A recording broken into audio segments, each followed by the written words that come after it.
Hey everyone, how are you? This is Mr. Argueta. We are entering week number 3 on labor management. Hope everyone's been safe. It's been crazy out there with the virus and everything else that we see. I want to start off by encouraging you to stay positive. I know that there's a lot of reason to find negativity out there, but you guys, you are a special group of people that are fighting to get better, and I encourage you to continue to do that. We are entering our third week. Next week will be midway through the process. This week, we're going to be looking at chapters 5 and 6.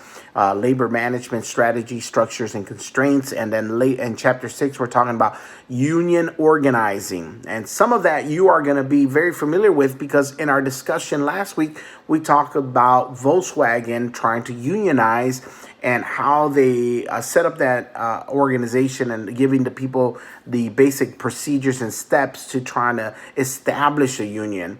So we're gonna talk about the shop leaders and all that stuff during that chapter and how a union actually gets started within a company.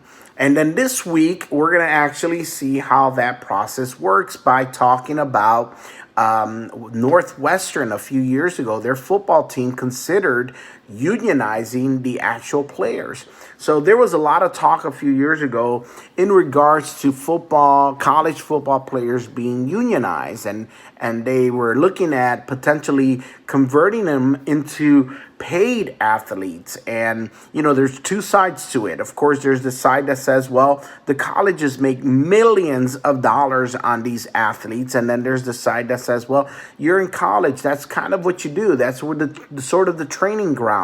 So the question that's going to be posed to you: should college student football players be allowed to unionize? Should they get paid to do that? So, of course, Northwestern holds a dear place in my heart because it's in the north side of Chicago.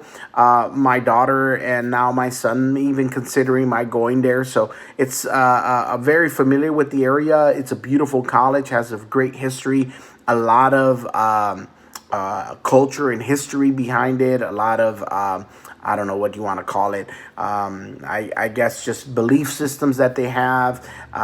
They call themselves the Purple Mafia.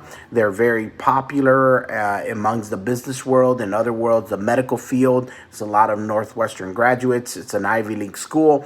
So that being said, you tell me, what's your thoughts? Should the college students that are athletes be allowed to make a little bit of the money that the colleges are getting on their activities as athletes?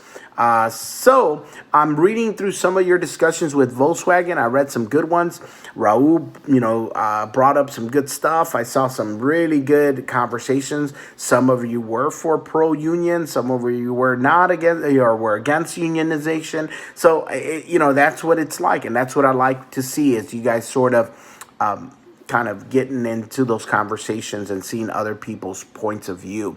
That's sort of the point of these discussions, is to see the differences amongst us and obviously in a respectful manner discuss that and try to challenge one another with that. So this week seems very similar to last week. This class does not have a midterm. We're just kind of using that as a midpoint to sort of say this is halfway through the semester.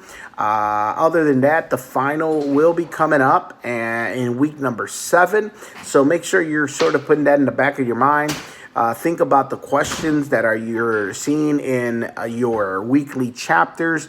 They might come up as part of your final. So that being said, everyone, I want to just once again encourage you to stay positive in these very difficult times in our country.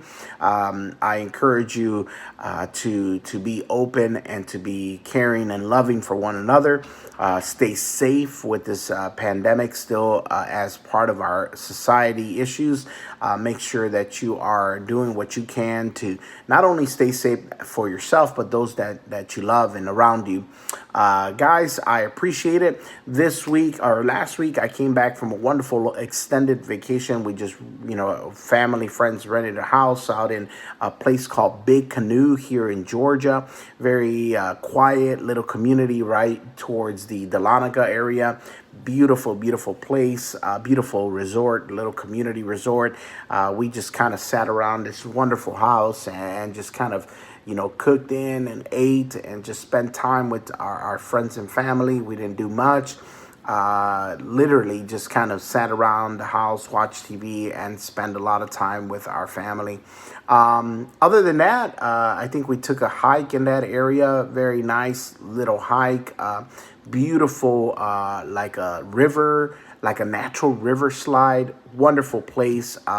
It was, just gorgeous. Anyhow, this week we have nothing really planned out other than just try to stay safe out, away from as many people as we can, and do our part in trying to, help those that we love. So, guys, I appreciate you. Appreciate your work. Keep working hard at this. You're almost done. We're literally entering halfway through the semester, and then the next half will go very, very quickly. Keep up the good work. We will talk to you all soon. And as you probably will guess, I am enjoying a cup of espresso this morning. So wonderful talking to you guys. Take care. We'll see you soon.